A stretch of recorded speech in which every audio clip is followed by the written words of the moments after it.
Quisiera, antes de que entremos a nuestro tema, invitarles a que inclinemos nuestros rostros para pedir la bendición de Dios en el estudio de su palabra. Padre Celestial, te damos gracias por el privilegio de encontrarnos en este lugar, todo tu pueblo reunido para rendirte homenaje, honor y gloria y para recibir el mensaje que tienes para nosotros. Te pedimos, Señor, que tu palabra no regrese a ti vacía, sino que haga impacto en nuestros corazones, transforme nuestras vidas, nos ayude a ver la época seria en la cual estamos viviendo y nos ayude a prepararnos para el cierre de gracia y la venida de Jesús.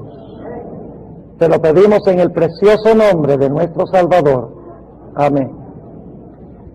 Les invito en esta mañana a abrir sus Biblias conmigo al libro de Apocalipsis, el capítulo 6, y vamos a leer empezando en el versículo 14. Apocalipsis 6 y empezando en el versículo 14. Durante el transcurso de esta semana hemos estado hablando en cuanto a los sellos. Empezamos con el ambiente introductorio, donde Cristo asciende al cielo, al lugar santo. Luego vimos cómo a través de los sellos hay una secuencia de eventos en la historia de la iglesia. Y en esta mañana vamos a hablar del último evento que se va a realizar antes de la segunda venida de Jesús, el sellamiento. Versículo 14. Y el cielo se apartó como un libro que es envuelto, y todo monte y las islas fueron movidas de sus lugares, y los reyes de la tierra, y los príncipes, y los ricos, y los capitanes, y los fuertes, y todo siervo y todo libre, se escondieron en las cuevas entre las peñas de los montes, y decían a los montes y a las peñas: caed sobre nosotros, y escondednos de la cara de aquel que está sentado sobre el trono y de la ira del Cordero. Ahora surge la pregunta: ¿qué evento de la historia están describiendo estos versículos? Yo creo que los que estuvieron anoche no tienen ninguna duda, y posiblemente los demás, de que estos versículos están describiendo la gloriosa segunda venida del Señor Jesucristo en las nubes del cielo. Pero ahora noten cómo termina el capítulo 6, el versículo 17, cuando venga ese terrible día, ese día de gran ira. Hay una pregunta, versículo 17, porque el gran día de su ira es venido. Y ahora noten la pregunta: ¿y quién podrá estar firme?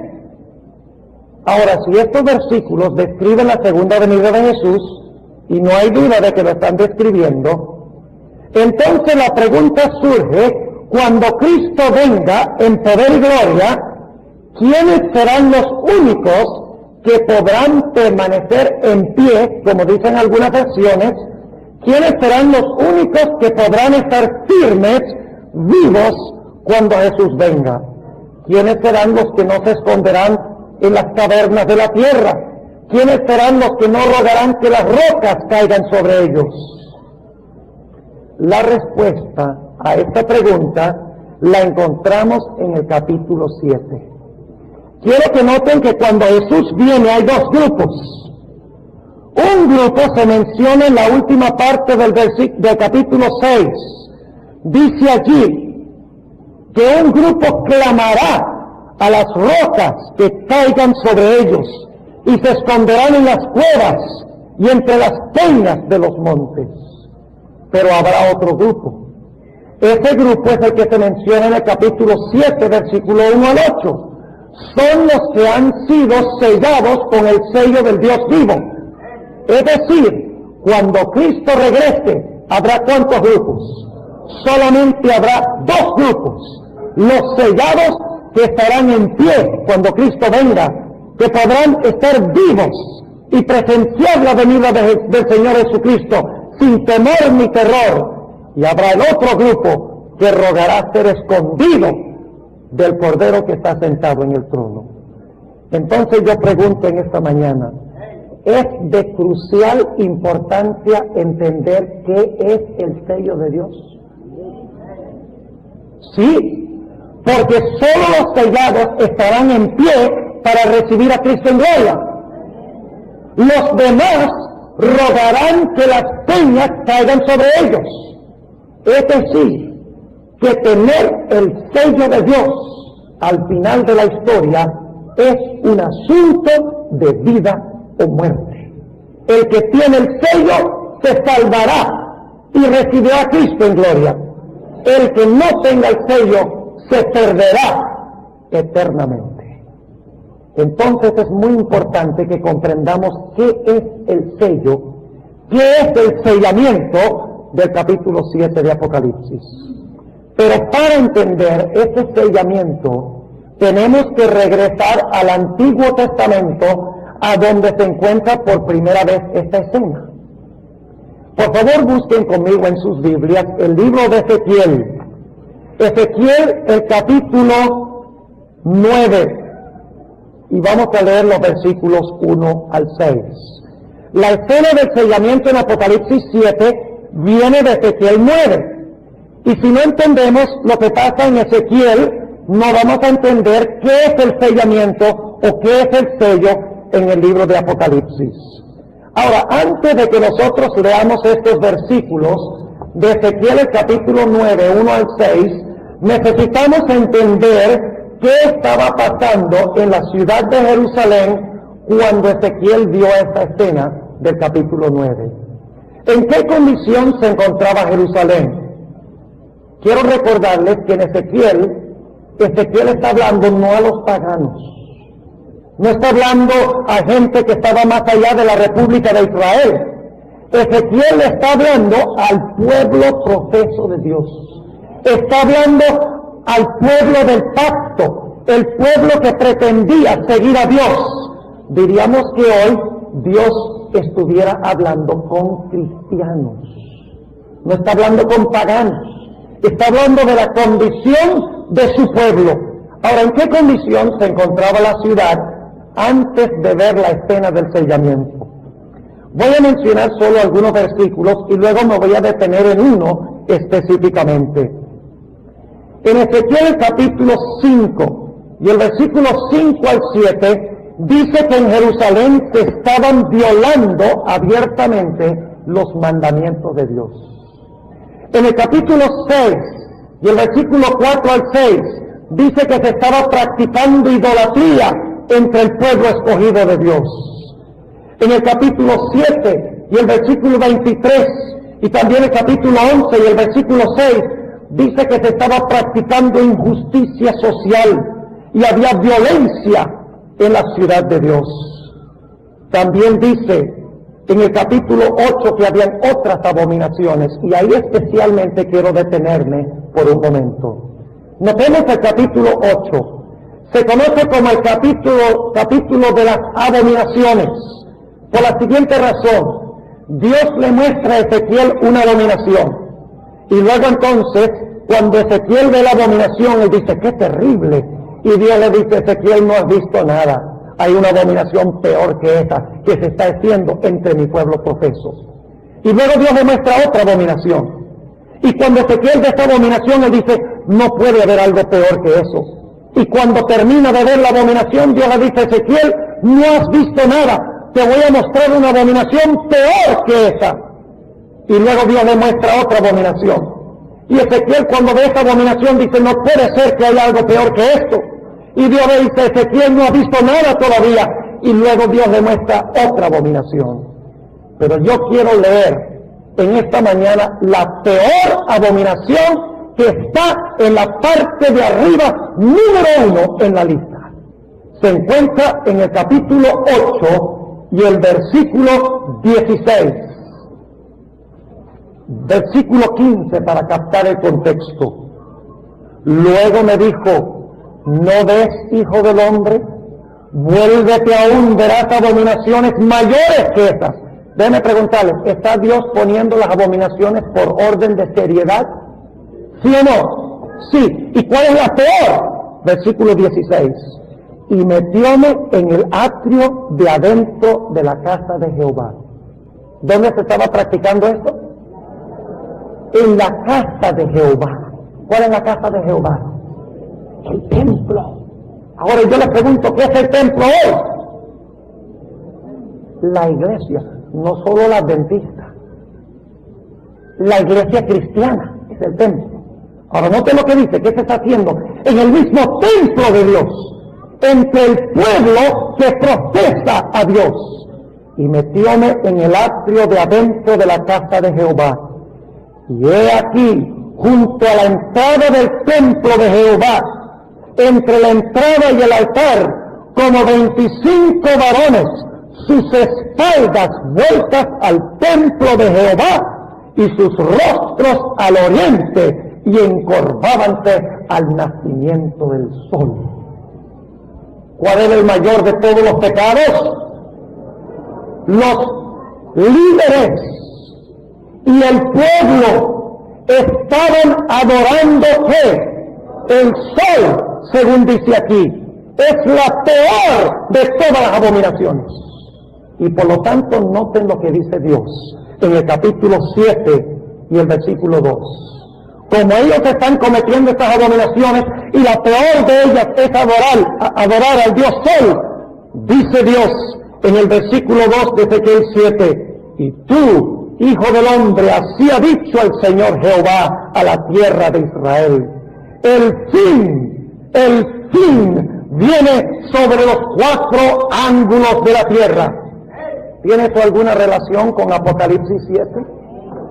Claro que sí. Ahora fíjense, la gente está adorando al Dios Sol y los líderes son los que están dando el ejemplo, según dice aquí. Y por lo tanto Dios dice, como están haciendo esto, viene la destrucción de los 4 ángulos de la tierra. Y luego tenemos la escena de Ezequiel 9. Vamos a leer Ezequiel 9:1. Y clamó a mis oídos con gran voz diciendo, ¿cuál es la última cosa que menciona Ezequiel antes de esta escena? ¿Qué está haciendo el pueblo? ¿Adorando qué? Al sol. Ahora viene el contraste. Ahora viene un grupo que está haciendo algo contrario. Y que tiene algo contrario a la adoración al sol. Fíjense lo que dice. Y clamó a mis oídos con gran voz diciendo, los visitadores de la ciudad han llegado. Y cada uno trae en su mano su instrumento, ¿para qué? Para destruir. En Apocalipsis 7 hay 4 ángeles que tienen los vientos y están listos para soltarlos para que venga la destrucción. Sí. Y ahora noten el versículo 2. Y he aquí que 6 varones venían del camino de la puerta de arriba que está vuelta al Aquilón. Y cada uno traía en su mano su instrumento para destruir. Y entre ellos había un varón vestido de lienzos. ¿Quién es este varón vestido de lienzos? Cristo. ¿Y saben qué día es este? El día de la expiación. Porque el día que el sumo sacerdote se vestía de lino blanco, de lienzo blanco, ¿era qué día? El día de la expiación, que es el día del sellamiento. Dice, y entre ellos había un varón vestido de lienzos, el cual traía a su cintura una escribanía de escribano. Y entrados, paráronse junto al altar de bronce. Y la gloria del Dios de Israel se alzó de sobre el querubín sobre el cual había estado, al umbral de la casa, y llamó, hayan sido sellados en sus frentes. Versículo 5. Y a los otros dijo a mis oídos, pasad por la ciudad en pos de él. Es decir, ¿después de quién? Después que el que selló, después del ángel sellar. Pasad por la ciudad en pos de él y herid, no perdone vuestro ojo, ni tengáis misericordia. Matad viejos, mozos y vírgenes, niños y mujeres, hasta que no quede ninguno. Pero luego noten lo que dice. mas a todo aquel sobre el cual hubiere señal, no llegaréis, y habéis de comenzar desde mi santuario, desde donde los líderes están adorando al sol. Comenzaron pues desde los varones ancianos que estaban delante del templo. Noten la escena. 4 ángeles a los 4 ángulos. Que cuando suelten los vientos vendrá el fin, según Ezequiel 7. El pueblo profeta de Dios adorando ¿qué? Al Dios Sol. Pero dentro del pueblo de Dios hay un grupo que clama y gime por las abominaciones, que no adora al Dios Sol, que deplora la adoración al Sol. Y claman y gimen en medio de la ciudad a Dios. Y luego vemos este varón vestido de lienzos que viene y sella en la frente a todas las personas que claman y gimen en contra de las abominaciones y específicamente de la abominación de adorar al Dios Sol. Y luego se da la orden después del sellamiento: pasen ustedes en medio de los demás, y los que no tengan el sello, destrúyanos, de tal manera que no quede ni uno solo. Ahora, hermanos y hermanas, ¿por qué razón el pueblo estaba practicando la adoración al sol? Ya hemos visto una insinuación, y es que en el templo, en la ciudad, ¿quiénes están adorando al sol? Los líderes religiosos, los varones ancianos. Por eso el juicio, cuando se ejecuta el juicio, empieza ¿dónde? Con los varones ancianos que estaban dándole al pueblo ¿qué? El mal ejemplo. ¿Por qué el pueblo estaba adorando falsamente en el sol? O el sol. ¿Por qué? Porque los líderes les enseñaban a hacerlo. Ahora notemos algunos versículos que indican eso, porque es un punto muy importante. Noten lo que declara el libro de Ezequiel, el capítulo 13 y el versículo 10. 13:10. Hablando de los líderes, declara lo siguiente: por tanto, y por cuanto engañaron a mi pueblo, diciendo paz, no habiendo paz, y el uno edificaba la pared, y he aquí que otros la encostraban con lodo suelto. Di a los encostradores con lodo suelto que caerá, vendrá lluvia inundante, y daré piedras de granizo que la hagan caer, y viento tempestuoso la romperá. ¿Quiénes eran los que estaban diciendo paz, paz? No se preocupen, sigan adorando al sol, no hay ningún problema. Dios no ha declarado sino paz para su pueblo. No le hagan caso a ese grupito fanático que clama y gime y llora por lo que se está haciendo en la ciudad. No le hagan caso a ellos, que Dios no tiene sino pensamientos de bien y de paz para con nosotros. ¿Quiénes eran? Los líderes religiosos. Ahora notemos lo que nos dice también en el versículo 16 del mismo capítulo 13 y el versículo 16. Los profetas de Israel que profetizan a Jerusalén y ven para ella visión de ¿qué? De paz, no habiendo paz, dice el Señor Jehová. ¿Quién en gran medida eran los culpables de lo que estaba pasando en la ciudad? Los líderes religiosos. Entonces el pueblo no tenía culpa. El pueblo era sin culpa. Noten lo que dice Jeremías, que vivió poco antes de la destrucción de Jerusalén. Jeremías el capítulo 5 y el versículo 31. Jeremías el capítulo 5 y el versículo 31. Noten lo que dice. Los profetas profetizaron que mentira, y los sacerdotes dirigían por manos de ellos, y mi pueblo así lo quiso. ¿Tenían la culpa exclusiva los líderes? ¿Los pastores tenían la culpa? ¿Solamente ellos? ¡No! ¿Quiénes tenían la culpa? El pueblo así que así lo quiso, según dice aquí. ¿Qué sucedió después que se selló a los siervos de Dios en la frente? Se le dijo a los otros que fueran y qué, y destruyeran a todos los que no estaban qué, sellados. Ahora, surge la pregunta, ¿cuándo sucedió eso? Bueno, nos lo dice en Segunda de Reyes 25. Segunda de Reyes 25 y el versículo 9 y 10. Noten lo que declara aquí, Segunda de Reyes 25 y el versículo 9 y 10. Nos dice cuándo vino esta destrucción por parte de estos seres. Declara lo siguiente. Vino Nabucodonosor y ¿qué hizo? Y quemó la casa de Jehová y la casa del rey y todas las casas de Jerusalén y todas las casas de los príncipes quemó a fuego, y todo el ejército de los caldeos que estaba con el capitán de la guardia derribó los muros de Jerusalén alrededor. Y saben ustedes, si leen el libro de Lamentaciones, encontrarán que hubo un terrible tiempo de angustia en la ciudad de Jerusalén. Vamos a leerlo un momentico. En el libro de Lamentaciones, el capítulo 4 y el versículo 11 al 13. Lamentaciones, el capítulo 4 y el versículo 11 hasta el versículo 13.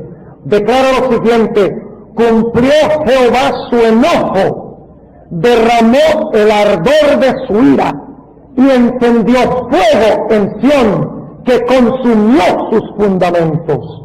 Nunca los reyes de la tierra, ni todos los que habitan en el mundo, creyeron que el enemigo y el adversario entrara por las puertas de Jerusalén. Y luego explica qué fue lo que pasó.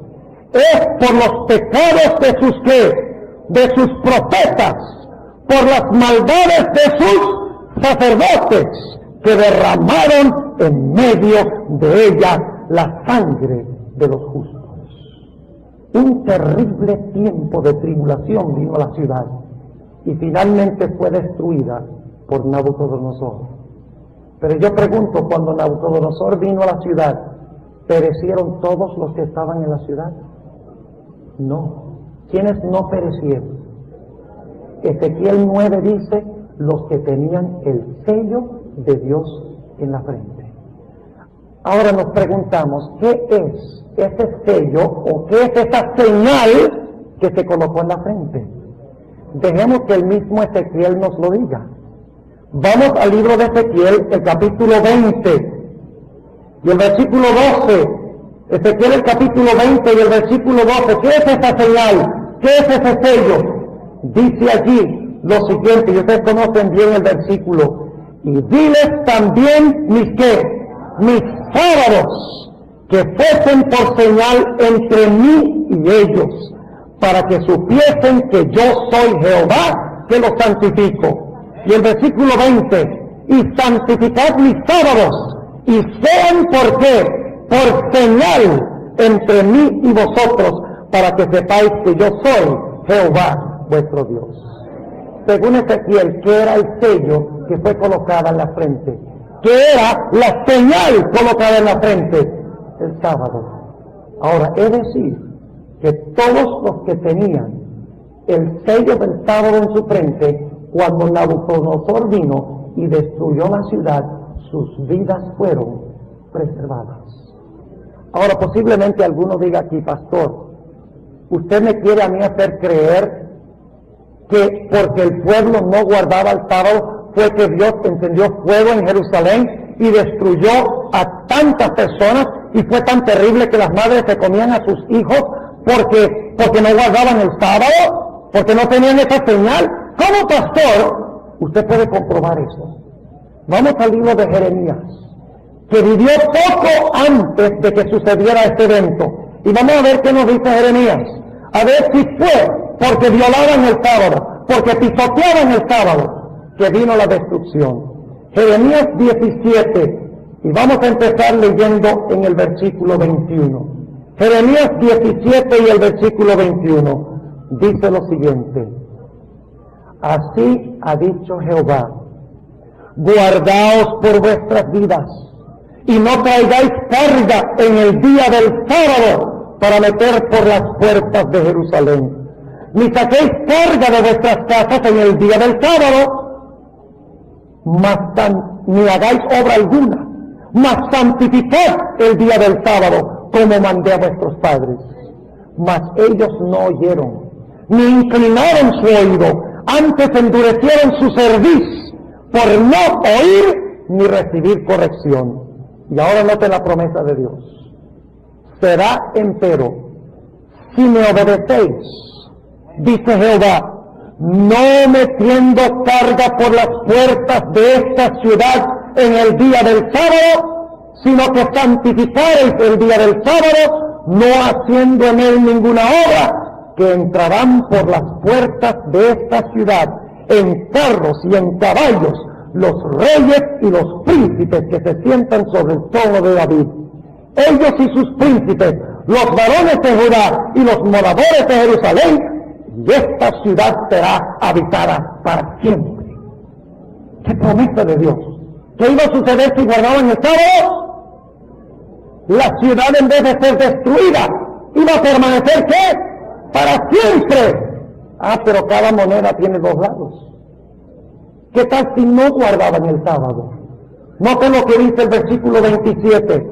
Mas si no me oyereis, para santificar el día del sábado, y para no traer carga ni meterla por las puertas de Jerusalén en día de sábado, yo haré encender fuego en sus puertas, y consumirá los palacios de Jerusalén, y no se apagará. ¿Fue eso lo que sucedió? ¿Pasó eso cuando vino Nabucodonosor?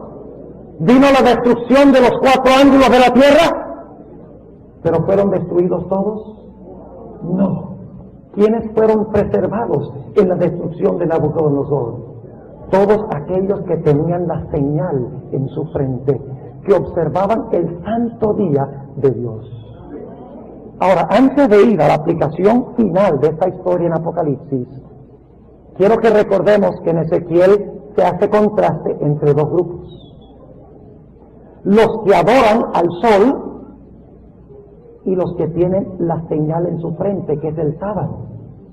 ¿Cuántos grupos? 2. Unos se distinguen porque honran al Dios ¿qué? Y los otros porque ¿qué? Porque tienen la señal de Dios en su frente, que es ¿qué? El sábado. Ahora, ¿tendrá eso alguna relación con el libro de Apocalipsis? Claro que sí. Vamos al libro de Apocalipsis, el capítulo 7. Apocalipsis, el capítulo 7. Y vamos a notar si hay alguna relación entre estos dos pasajes. Repasemos. ¿Qué está pasando en medio del pueblo de Dios? ¿Qué está haciendo el profeso pueblo de Dios? Adorando al sol. Por lo tanto, Dios dice, viene la destrucción ¿de dónde? El fin viene ¿de qué? De los 4 ángulos de la tierra. ¿Pero todo el mundo está en apostasía adorando al sol? No. Hay un grupo que clama y gime porque se está adorando al sol. Y por lo tanto, antes de que venga la destrucción, ¿qué hace el ángel? Viene y pone ¿qué? El sello del sábado en su frente, la señal en su frente.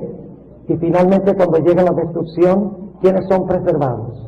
Los que tienen la señal. ¿Qué pasa con todos los demás? Son destruidos. ¿Quiénes tenían la culpa por la situación en que se encontraba el pueblo? Los líderes espirituales, los profetas y los sacerdotes. Ahora, con esto en mente, vamos al capítulo 6, brevemente, de Apocalipsis, y empezando en el versículo 14, 6, 14.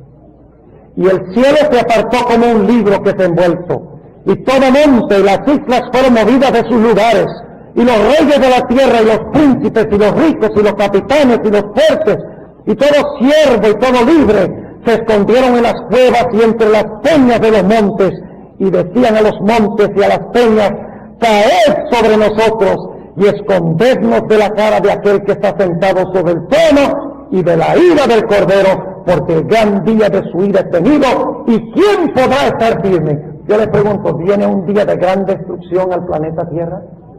¿De dónde viene la destrucción? Capítulo 7 y el versículo 1. Después de esas cosas vi, ¿cuántos? 4 ángeles. ¿Y dónde están los 4 ángeles? A los 4 ángulos de la tierra, deteniendo los 4 vientos. ¿Qué va a pasar cuando se sueltan los 4 vientos? Eso es cuando se desmorona el cosmos, cuando Cristo venga. Vi 4 ángeles que estaban sobre los 4 ángulos de la tierra. ¿Y qué estaban haciendo?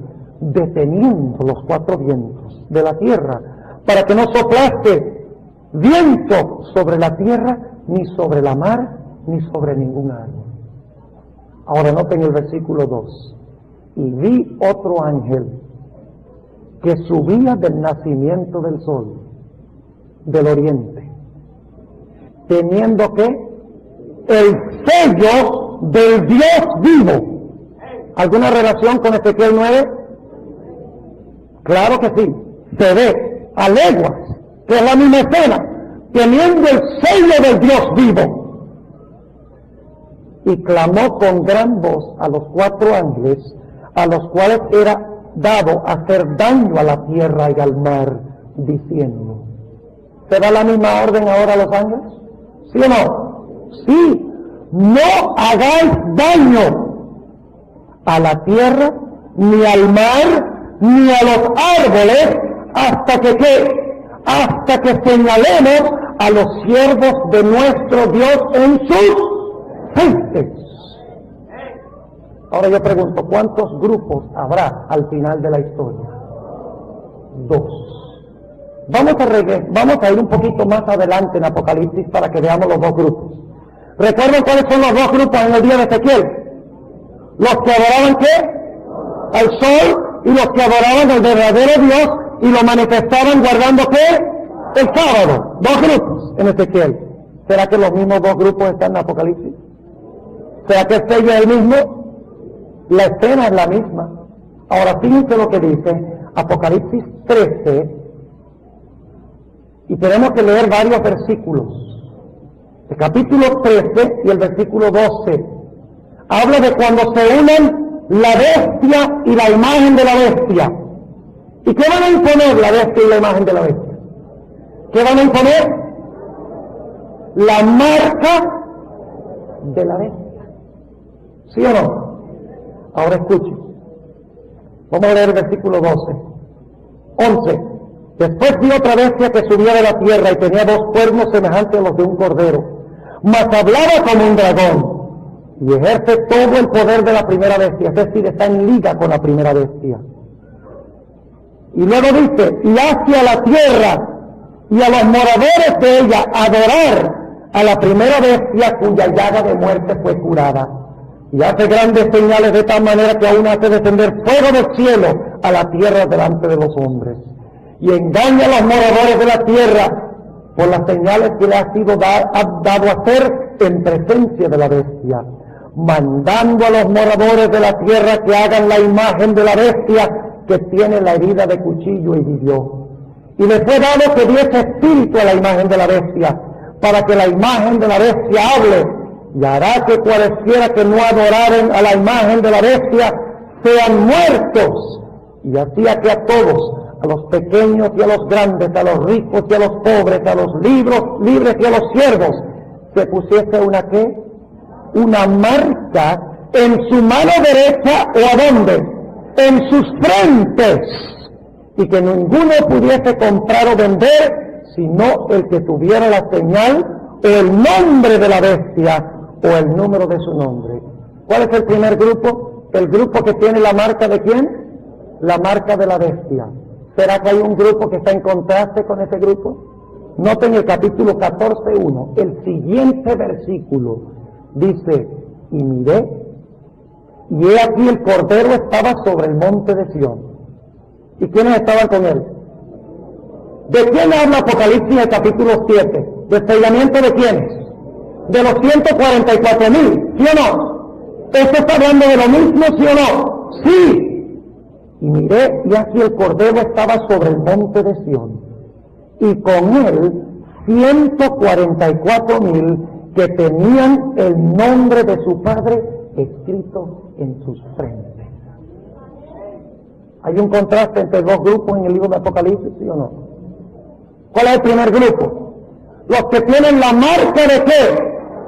De la bestia. Y los otros tienen el sello de Dios, ¿dónde? En la frente. Ahora, ¿qué era el sello en el libro de Ezequiel? ¿Qué es el sello al final de la historia? Ahora escuchen bien lo que les voy a decir, porque es muy importante.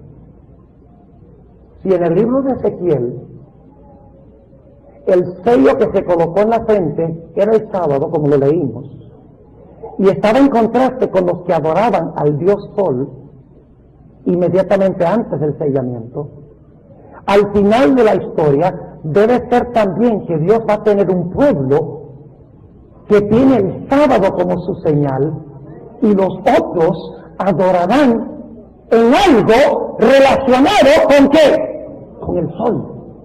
Ahora la pregunta es, hoy en día la mayoría de los cristianos adoran ¿en qué día? En el domingo, que es el día del ¿qué? El día del sol. ¿Y por qué adoran en el día del sol?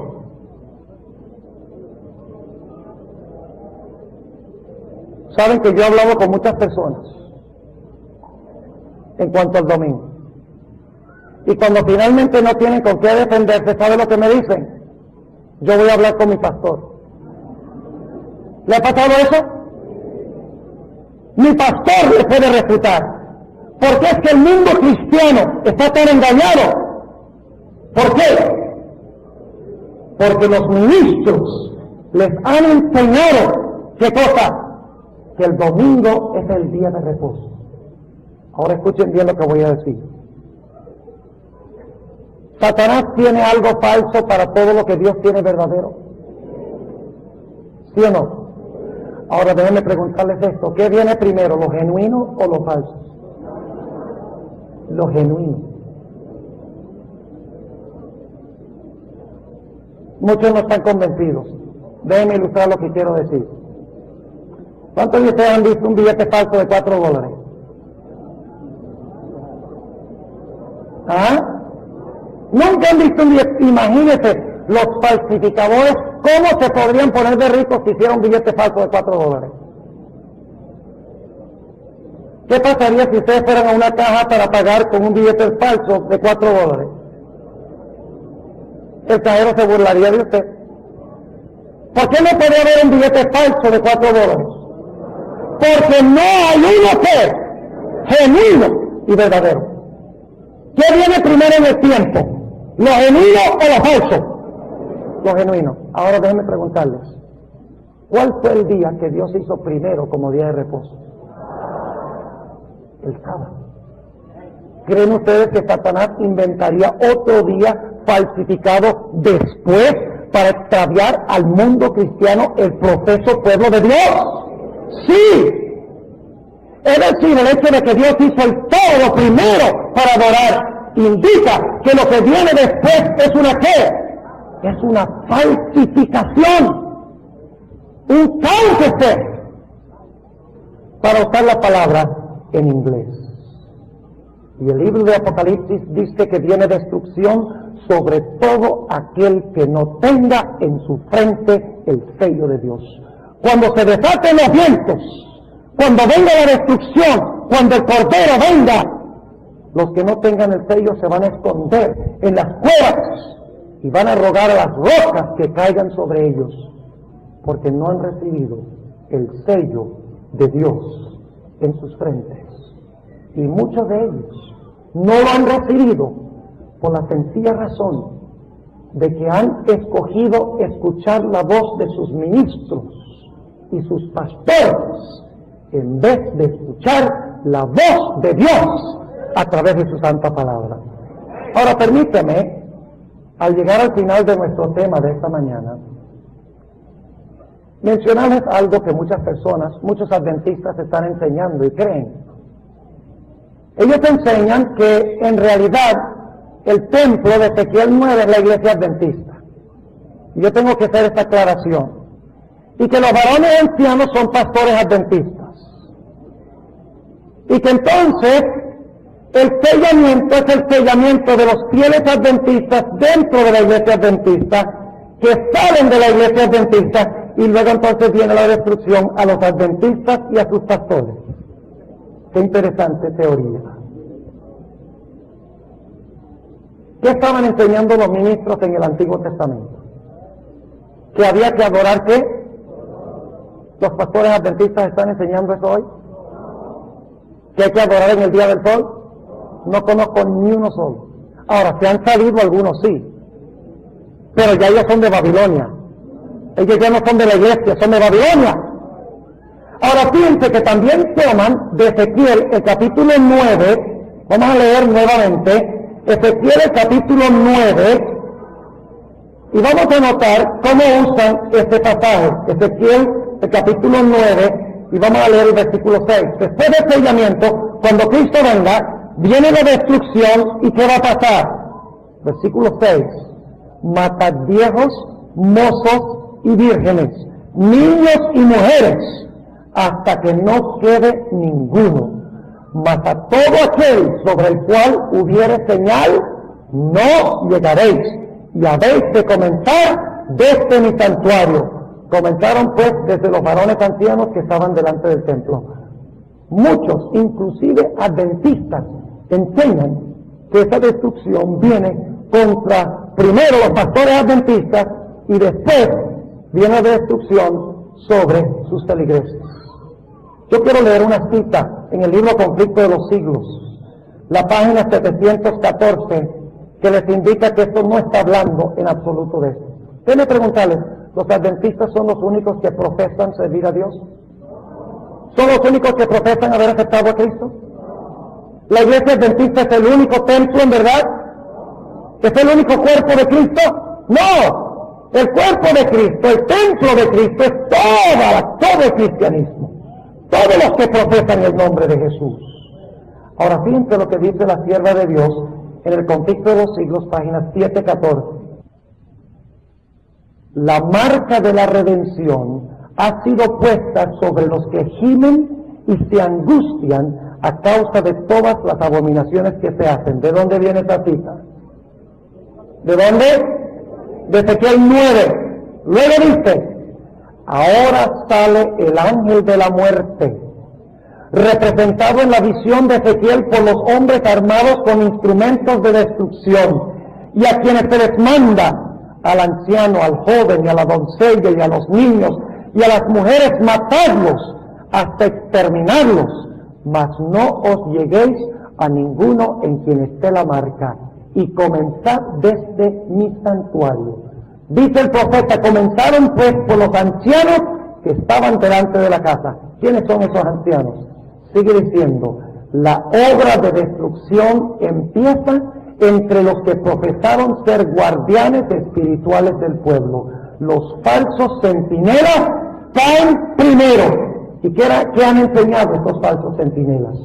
Dice la sierva de Dios en la página 713 y 14 lo siguiente: los hombres ven que fueron engañados, se acusan unos a otros de haberse arrastrado mutuamente a la destrucción, pero todos concuerdan para abrumar a los ministros con la más amarga condenación. ¿Cuáles ministros? Sigamos leyendo. Los pastores infieles profetizaron cosas lisonjeras, indujeron a sus oyentes a menospreciar la ley de Dios y a perseguir a los que querían santificarla. ¿Eso hacen los pastores adventistas? Hay algunos pastorcitos por ahí que están un poquito mareados con este asunto de la ley, pero esos terminarán tarde o temprano fuera de la iglesia. Tarde o temprano terminarán fuera de la iglesia. Sigue diciendo: ahora, en su desesperación, estos maestros confiesan ante el mundo su obra de engaño. Las multitudes se llenan de furor. Estamos perdidos, exclaman, y vosotros sois causa de nuestra perdición, y se vuelven contra los falsos pastores. ¡Qué tremenda escena! Tiene razón las multitudes cuando dicen ustedes son la causa de nuestra perdición. Sí y no. Porque Dios le ha dado a cada cristiano esto. La Santa Biblia. No hay que seguir falsedades enseñadas por líderes religiosos. Porque cada cristiano tiene su fe. O debe tener por lo menos su Santa Biblia. Y ustedes pueden estudiar esto por ustedes mismos. Y escoger servir a Dios antes de servir a los hombres. Es decir, que al final de la historia, como en los días de Ezequiel, habrá solo dos grupos. Los que adoran al sol o el día del sol, en el día del sol, o los que adoran al Dios creador en el sábado y reciben la señal del sábado en su frente. Dos grupos. Ahora, para terminar en esta mañana, déjenme aclarar algo. El hecho de guardar el sábado no nos garantiza la salvación. Escuchen bien lo que voy a decir. Los judíos guardaban el sábado sin el Señor. Muchos adventistas también guardan el sábado sin el Señor. Ahora, las iglesias no adventistas dicen, yo adoro al Señor pero no guardo el sábado. ¿Sí?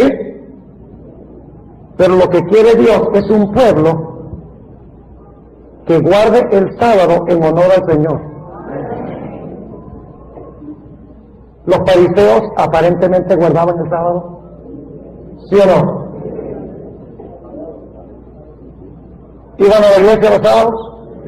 ¿Sí? ¿Llevaban los diezmos y las ofrendas a la iglesia el sábado? ¿Sí? Claro que sí. Eran bien estrictos con la observancia del sábado. Muchos adventistas también guardan el sábado sin el Señor. Ahora, las iglesias no adventistas dicen, yo adoro al Señor pero no guardo el sábado. ¿Sí? Pero lo que quiere Dios es un pueblo que guarde el sábado en honor al Señor. Los fariseos aparentemente guardaban el sábado. ¿Sí o no? ¿Iban a la iglesia los sábados? ¿Sí? ¿Llevaban los diezmos y las ofrendas a la iglesia el sábado? ¿Sí? Claro que sí. Eran bien estrictos con la observancia del sábado, pero rechazaron ¿a quién? A Jesús. Y hoy en día muchas iglesias dicen, yo tengo a Jesús, yo no necesito el sábado. Es el mismo error, pero dicho de otra forma. Porque no se puede separar al sábado del Señor. Tiene que conocer al Señor primero y luego guardar su santo sábado, porque le ama. Y al final de la historia habrá un justo que amará tanto a Jesús y deseará pasar tanto ese tiempo sábado con Jesús, que cuando los poderes del mundo digan, no puedes guardar el sábado, ellos dirán, me quedo con Jesús, me reúno con Jesús, aunque me maten. Es decir, que la observancia del sábado es cuestión de ¿qué? Cuestión de amor. Si me amáis, guardad mis mandamientos. No guardo el sábado porque, bueno, no puedo hacer esto, ni puedo hacer lo otro, ni puedo hacer lo otro. ¿Ve? Muchos adventistas son así. Dice, guardo el sábado porque si no tengo el sello y el Señor me destruye. Así que mejor lo guardo, y entonces cuando el Señor venga, tiene que recompensarme. ¿Ah? ¿Es así o no es así? Bueno, muchos piensan así. Y cuando está llegando la hora de terminar el sábado, está mirando el reloj y diciendo, ¿cuándo pasará el día? Recuerden el texto bíblico, ¿Cuándo pasó el día que podamos entonces hacer lo nuestro y comercial? Y están bajando el sol a sombrerazos. Eso no es guardar el sábado. Guardo el sábado porque amo a Jesús. Y si no lo guardo, es porque no le amo. Si sé que el sábado es su día, que Él quiere que yo pase con Él el día, y yo digo, no, yo no voy a guardar ese día, le estoy diciendo a Jesús, yo no quiero pasar ese tiempo contigo. ¿Me entienden lo que estoy diciendo? Y escuchen bien. El Señor Jesucristo fue perseguido, no por lo que no hacía el sábado, sino por lo que hacía. ¿Han oído ustedes muchos adventistas decir, ay, algún día se nos va a perseguir? Porque descansamos el sábado. Jesús no fue perseguido por descansar el sábado. Jesús fue perseguido por lo que hacía el sábado. ¿Y qué hacía Jesús el sábado? Daba estudios bíblicos, visitaba a los enfermos, iba a las cárceles y mostraba que el sábado era un día del amor de Dios, la liberación de Dios, la libertad que tenemos en Jesús. ¿Ustedes creen que el mundo va a perseguir a los adventistas porque se van a dormir todo el sábado en la tarde? ¿Ustedes creen que ese es el sábado que va a levantar la enemistad del mundo? ¡No! Es cuando el sábado se emplea para revelar a Cristo en toda su gloria, el Redentor, el Sanador, el Salvador. Entonces Satanás dice, oye, este pueblo está revelando mucho el carácter de Jesús al mundo, mostrando que el sábado es señal de un Dios maravilloso, y eso a mí no me conviene. Y entonces va a levantar contra la iglesia, ¿qué cosa? Persecución. Permítame relatarles una historia para concluir, ilustrando de que no somos salvos porque guardamos el sábado, guardamos el sábado porque somos salvos. Fíjense, ¿qué es diferente eso? Hermanos y hermanas, si tú no disfrutas el sábado, la observancia del sábado con Jesús, no estás guardando el sábado. Porque tú no vas a morir por esta clase de sábado. Los que mueren morirán por el Señor, porque no pueden soportar la idea de no pasar ese día con Jesús, no obedecer a Jesús. Es cuestión de amor, no es cuestión de legalismo. Esta historia la escuché hace algunos años. Había un señor que estaba manejando su carro, estaba lloviendo a torrentes, y cuando iba llegando cerca de su casa se le acabó la gasolina al carro. Y estaba pero lloviendo como casi en el tiempo del diluvio, lloviendo durísimo. Y este señor dice, ¿ahora qué hago? Y no parecía que iba a escampar. Así que él se salió del carro y medio trató de empujarlo, vio que había una bomba ahí al lado, llega y empuja el carro lo mejor que puede, y llega a la bomba solo para encontrar un aviso que decía, no trabajamos los sábados. Y dice este señor, ay, me salgo yo del carro aquí y me mojo todo solo para llegar a la bomba, y la bomba dice, no trabajamos los sábados, ¿ahora qué voy a hacer? Y se dio cuenta que al lado de la bomba había una casa. Y él dice, de pronto el dueño vive al lado. Se fue y tocó en la puerta, y le contestó alguien que tenía la corbata por amarrársela, tenía una camisa blanca, estaba en medias, todavía no tenía puestos los zapatos, y le dice, señor, ¿usted es el dueño de esa bomba? Y el señor le dice, sí. Y dice, ay, fíjese que se me acabó la gasolina del carro, estoy a poca distancia de mi casa, ¿usted me podría vender un poco de gasolina para llegar a la casa? ¿Sabe lo que le dijo a ese señor? ¿Cómo?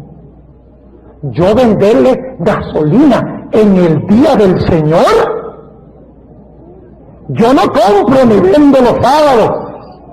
Yo guardo el santo sábado de Dios. Y le cerró la puerta. Era adventista del séptimo día. El Señor regresó a su carro y se fue. La única forma como supimos de esta historia es porque un colportor visitó a este señor un tiempo después, y cuando supo que el colportor era adventista, le dijo: yo no quiero nada que ver con ustedes. El hermano adventista estaba guardando el sábado. ¿Qué le hubiera costado mostrar que el sábado es un día de misericordia? Haberle regalado la gasolina. A mí me pasó una vez así también. Pastoreaba en el inicio de mi ministerio en Chicago. Un hermano me llamó. ¿Cuántos son de Chicago? ¿Hay alguien aquí de Chicago? Ve, hay algunos. Que en lo que era la iglesia del oeste. Solo habían 3 iglesias en Chicago. Eso fue hace unos cuantos años. Y me llegó una llamada de un hermano de la iglesia diciendo: pastor, hay una familia que está muy necesitada, no tiene nada que comer. ¿Usted podría ayudar? Yo le dije: bueno, ¿ha llamado el departamento de las Dorcas? Sí, llamé, pero las provisiones de ellos de comida están en 0. Y yo en mi casa no tenía casi nada porque íbamos a hacer mercado al principio de la próxima semana, no teníamos nada prácticamente. Así que yo le dije: hermano, no se preocupe, yo voy a ir al mercado y voy a comprar. Era sábado en la mañana. Por lo tanto, me monté en el carro, fui a la tienda,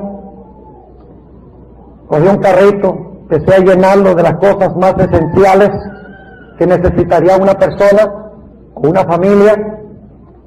Llegué a la caja y pagué en la caja y salí, no pensé más. Fuimos, visitamos a la familia, les dimos la comida. No les estoy dando permiso de hacer mercado los sábados, pero si acaso no usen esto como un pretexto. No hay ningún problema con que cambien la llanta de su automóvil en sábado si se pincha, pero no significa que van a rotar los cauchos en sábado. Cambiarlos en sábado.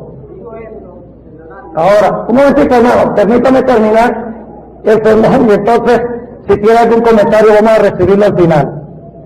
Entonces, yo salí sin pensarlo más,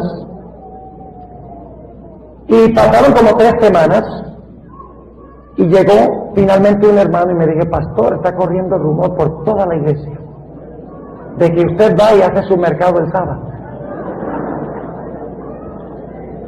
Y yo le dije: ¿cómo, hermano? ¿Quiénes están diciendo eso? En toda la iglesia está regado. Yo le dije: pero hermano, yo no hago mercado de sábado, a mí se me había olvidado. Y me dice: sí, hay un hermano que dice que él jura sobre la Biblia de que él lo vio a usted salir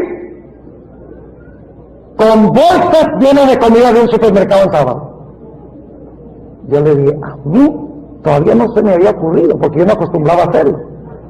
Entonces le dije: ¿hace cuánto fue eso? Dice: hace como unas 3 semanas. Ah, sí, le dije. Y entonces le expliqué, le dije: mire que había una familia soportando hambre. Y yo no creo que Dios quiera que ellos pasen todo el sábado con hambre. Y por lo tanto yo fui y yo compré. Y les di el alimento. Hubieran visto ustedes el rostro de ese hermano. Miró hacia el suelo con una cara de vergüenza. Y luego yo me paré en la iglesia y expliqué. Y todos esos hermanos que habían esparcido el cuento de que el pastor Bora hacía mercado en sábado, estaban supremamente avergonzados. Podemos nosotros convertir el sábado en un Dios.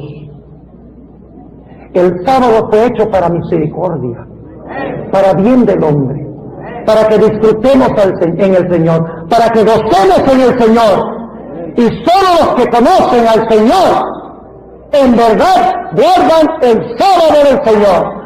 Solo los que reposan en Cristo pueden guardar el sábado, porque es imposible guardar el sábado del Señor sin conocer al Señor del sábado. Dios nos permita ver la seriedad de este asunto, de venir a Jesús y decirle: Señor Jesús, te amo. Señor Jesús, yo quiero pasar esas 24 horas contigo. No puedo ni pensar en la posibilidad de no pasar ese día contigo, porque es que como te amo tanto, quiero pasar ese tiempo contigo. Y que estemos dispuestos por amor a Jesús de recibir el sello de Dios en la frente. Ese sello que demostrará al mundo que nuestro Dios es Jehová. Que guardaremos esa cita con Jesús, aunque se desplomen los cielos, aunque nos prohíban comprar y vender, aunque nos condenen a muerte, guardaremos esa cita de amor con el Señor Jesús. Recuerden que habrá dos grupos: los que observan el día del sol mientras que pretenden servir al Señor, y aquellos que guardan el sábado en señal de amor a Cristo el Señor. ¿Cuántos en esta mañana quieren decirle al Señor Jesucristo: yo deseo, a la luz de lo que hemos estudiado, recibir el sello del Dios vivo, quiero amarte, quiero pasar ese día con Jesús, aunque se desplomen los cielos? ¿Quieren colocarse de pie? Si ese es el deseo y el sentimiento de su corazón en esta mañana. Oremos. Padre Celestial, te damos gracias por tu santo día. Te damos gracias porque tú nos has dado 24 horas cada semana para recargar las baterías, para renovar nuestra relación contigo, dedicarte 24 horas completas, sin interrupciones, sin distracciones, sin hacer lo nuestro. Te damos gracias que nos has dado este refrigerio.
Te pedimos que nos ayudes a apreciarlo y a amarlo, pero por sobre todo que te amemos a ti, de tal manera que guardemos el sábado de una forma deleitosa, con gozo en nuestra alma, en nuestro corazón, que cuando se esté terminando el sábado digamos: Señor, no te vayas, quédate otra hora, alarga las horas de tu santo día. No queremos que termine este día.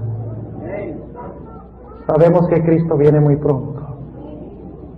Anhelamos que venga. Anhelamos tener el sello que protegerá a tu pueblo. Ayúdanos a permanecer en tu pueblo. Ayúdanos a recibir el sello y a proclamar este mensaje al mundo, especialmente al mundo cristiano, que pisotea tu ley y no guarda tu santo día. ¿Tú has visto la respuesta de tu pueblo? Te ruego, Señor, que tú contestes el anhelo de cada corazón. Te lo pido en el nombre de Jesús.